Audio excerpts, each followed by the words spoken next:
હે ભક્તજનો, મારો અંતિમ બોધ જીવનમાં ઉતારજો. ગતના ગોઠીએ વાદ વિવાદ ને નિંદા ચેષ્ટા કોઈની કરવી નહીં. ગુરુ સેવા એ પ્રથમ પદ જાણો.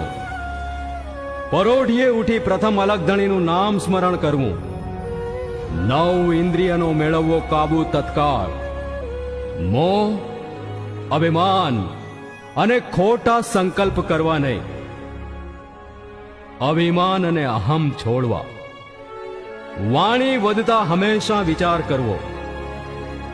શ્રદ્ધા રાખજો, હું છું સૌનો અંતર્યામી અને હું છું ભક્ત રક્ષણહાર.